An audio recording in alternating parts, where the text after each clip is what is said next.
What is going on, guys? Taylor Stuber with Sharp Sports Network, bringing you my very first NBA video of the 2019-2020 season, and I could not be more excited. It is only a showdown slate, and it starts at midnight Central Time from Thursday going into Friday, so I think there's just so much edge to be had. I'm going to be talking about just a very few players in this video about who I like and go in depth on why I like them, but I feel like there's just so much edge, and I'm gonna leave the rest for my members so we can eat, because we got very few members right now in NBA, because I'm capping it very soon, because I don't want us running into each other, especially in the preseason, because I think there's a lot of money to be made. And yeah, I'm very excited. If you want to cop a pass, just go to sharpsportsnetwork.com. Link is going to be in the description. Buy a month pass today for $50 or a season pass for $150, and that includes the preseason, regular season, postseason, and that gets you my personal cheat sheets, player pools, private chat, private roster construction video every day, and private live stream an hour before the slate, helping you guys create your lineups to be as optimal as they possibly can. And if you want to enter for a free NBA season pass, all you have to do is subscribe, like this video, and then comment below with your favorite play of the day. But yeah, let's just get into it, guys. I'm very, very excited about this one. So yeah, it's between the Rockets and the Clippers. Like I said, it's at 12 a.m. Central Time on Friday. So I feel like just it being that late, we are going to have a lot of edge, because people are going to forget about their lineups, or they're going to be up late playing and they don't put in much research. There's a lot of factors that go into it for being a ton of edge. We got the Rockets. It looks like everybody should be a go except Russell Westbrook and Nene. And then for the Clippers, it's already confirmed that Paul George is going to be out, but it's looking very, like, I give it like a 1% chance that Kawhi Leonard plays. So we should be without the both of them, which leaves the Clippers roster to something how it was at the end of last season. Sans Danilo Gallinari. They missed, or they left, or they traded away Tobias Harris in the middle of the year. So we're looking at a lineup that's pretty similar to what it was in the playoffs last year. So it's pretty easy to see where we're going to get the plays from. And with the Rockets, like I said, there's no Westbrook. So everything should be as planned last game without Westbrook, because the Rockets already played a game in Shanghai. And they started James Harden at point guard and then slid in Gary Clark into the starting lineup, or Daniel House rather.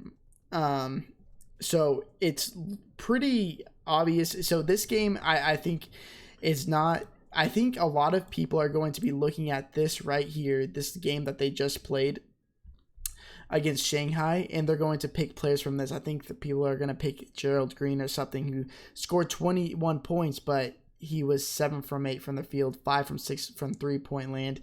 I don't think he gets these minutes. I don't think he shoots this efficiently. I mean, they scored 140 points, because look what the competition was. People are going to be playing Ben McLemore, Austin Rivers, which these aren't guys that you want to be playing, and I feel like a lot of the fish are going to be falling for it. You want to look back to last year and with what they were doing, because both of these teams have the same coaches. They have Mike D'Antoni and they have Doc Rivers, and these are both of their first games against real competition. So last year, the Rockets played, James Harden played 30 minutes, and they played their starters and players that they're actually going to be playing in the regular season rotation a lot more minutes than they did in the Shanghai game. So just take note of that. And the same thing with the Clippers. Doc Rivers is still the coach over there. My computer will load. It's going slow. They played their starters for a good majority of the time, and then they switched out the guards a bit at the end. But now with this team that we're without Tobias, without Marcin Gortat, without Danilo Gallinari, without Mike Scott, they're without a ton of these players. And we're looking at a roster where I think in the starting lineup, it's going to be a bunch of duds, a bunch of low usage players with Patrick Beverley, because you have to expect, without these two guys, they're probably going to throw in Maurice Harkless, and if I had to guess, I think they're throwing Rodney McGruder in there, and so it's going to be a bunch of low usage guys, because we know that Lou Williams and Montrezl Harrell are going to come off the bench like they have all of last year and how they will all of this year. So it makes me love a guy like Zubats, who's super cheap on both sites. And on DraftKings, it's pretty much price doesn't matter because you can fit in any players you want. But on FanDuel, you have to be decisive with what you want. Zubats, 6.5K. He played 562.1 minutes last year with the Clippers, but only 17.8 minutes with Montrezl Harrell, which is the only concern, just because I think Harrell's going to be the immediate replacement to him. But I think that they give a young guy like Zubats a bit more minutes. I bet he plays 22 minutes, 20 to 24 minutes, somewhere in that range. And he averaged 1.15 fantasy points per minute, by far the best fantasy contributor on the Clippers in that starting lineup. And if it was in limited sample size, it was in limited sample size of about 60 minutes, but last year when Zubats was on the Clippers and on the court without SGA and Gallo, he never played with Tobias. He averaged 1.79 fantasy points per minute.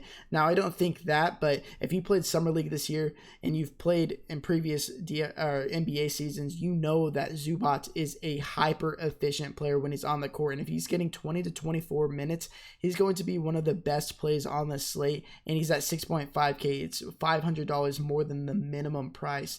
So I love Zubats today. And then on DraftKings, you're gonna have to make some decisions because, like I said, it's a pick 'em. You can play anybody in the captain spot, and you can play any of these players. So you're gonna have to make that decision. So I love Zubats today. And I'll talk about one more player before I get out of here, just because I want to keep the rest for my members, because I think since it's just a showdown, I can't be giving away too much. Would not be fair to my members. But without Gallo, Shai Gilgeous-Alexander, and Tobias Harris on the court last season, Harrell averaged 1.27 fantasy points per minute with a 24.9% usage rate. I think he's another guy that he does not need that many minutes to get it done, and we know that he's going to get into the game unless we hear otherwise before the game. If he even plays 18 to 22 minutes, it's just a must play. There's no way you can get away from playing that guy. And then, I really don't want to leave. I don't want to talk about too many players because there's a lot of players on here that I think. But if you take a note of what I said earlier, I think that you should not be playing. You should not be looking too much at that Shanghai versus the Rockets game. I don't think that's very telling of what's going to be happening this game. And man, I'm just so excited. Make sure to subscribe. Check me out on Twitter at Taylor Stuber. Check us out at sharpsportsnetwork.com. If you're interested in joining the squad, joining the chat, joining the live stream, I will be going live on Twitch, twitch.tv/sharpsportsnetwork. Link is going to be in the description. Before that slate, I think I'm going to be drinking, just enjoying my time with you guys in the chat, and then talking about the slate, answering some questions. It's going to be a good time. But yeah, man, I'm very, very excited. And let's get this money. Until next time, peace.